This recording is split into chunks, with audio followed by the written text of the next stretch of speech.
This is the America First History Channel. We're going to be reacting to another video today. This time it's by the American Battlefield Trust, and it's on the War of 1812, the animated battle map. The War of 1812 is sometimes, as they say, is the second Revolutionary War, because obviously we fought against the British. The British still tried to bully us around like we were their subjects again, messing with our maritime trade across the Atlantic, taking our sailors and force them into conscription into their navies. The Americans couldn't put up with this for very, very much longer, even though we barely had a standing army at this point. But something had to be done. The Northerners were very against this, but the Southerners were not. But let's get into it.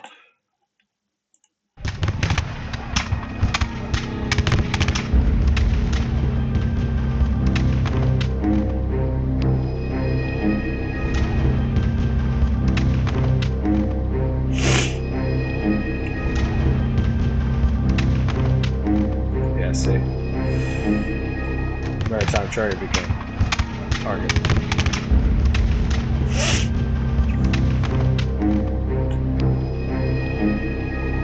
All the while, the British seized property on American ships, impress American sailors, and arm Native Americans to fight American settlers. Diplomacy fails to resolve these issues. In 1812, President James Madison asks Congress to declare war. Yet, this is the first time that a president asked Congress to go to war in American history, and that was by Madison. So this being said, he needed a lot of compelling evidence and statements to actually move the Congress to do this, because we were not in a position to go to war at this point. An American invasion of Canada in 1812 fails with a demoralizing American defeat at Queenston Heights. American forces lose the Battle of River Raisin and falter in a second invasion of Canada. But on the high seas, American frigates such as the USS Constitution and privateers stand toe-to-toe with. We lost those Canadian campaigns, mostly in the part because our army was not trained good enough. Jefferson just started West Point, his administration before, and the army was in an infant stage. We didn't have a standing army, so a lot of our men were green. They were just put in the ranks.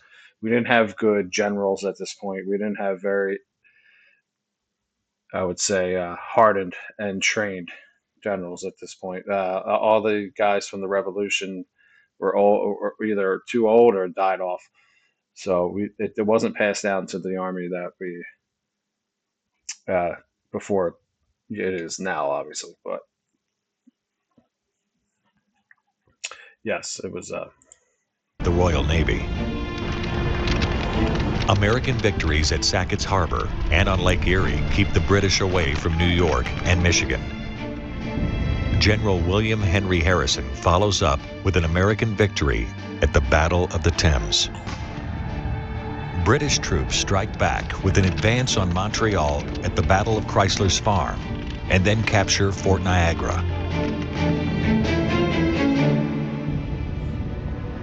In 1814, General Andrew Jackson ends a short but bloody war with Creek Indians at the Battle of Horseshoe Bend.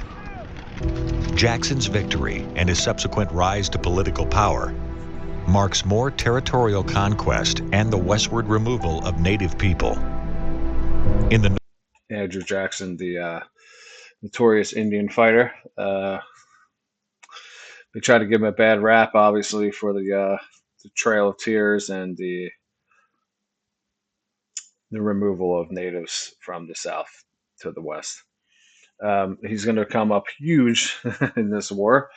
He was heavily outnumbered in New Orleans, and it was a stunning victory by the Americans on the banks of the Mississippi River. North, Americans again move into Canada in June, winning the Battle of Chippewa. but withdraw 3 weeks later after fighting to a draw at Lundy's Lane. British troops shatter an American force at Bladensburg and set Washington, D.C. to the torch.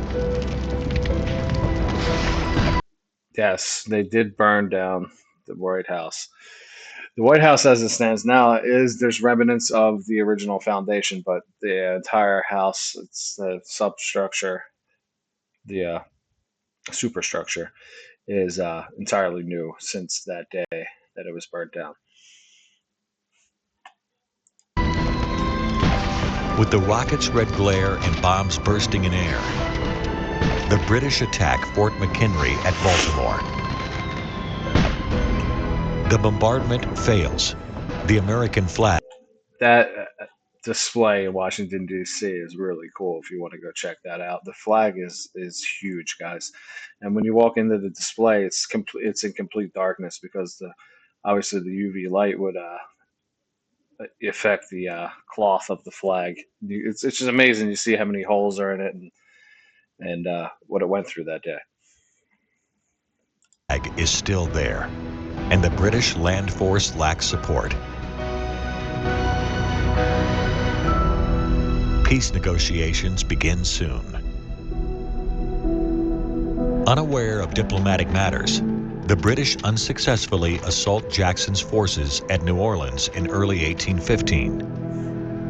Their defeat and That treaty was called the Treaty of Ghent. It was pretty much a wash. It's just, let's stop fighting. There was no territorial gains, no concessions. But it led to negotiations of the Pacific Northwest that would come later in a couple of decades.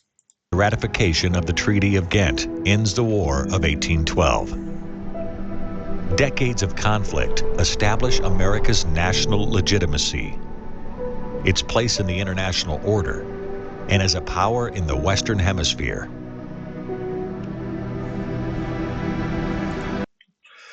All right, guys, that was a quick video of the animated virtual map of the War of 1812.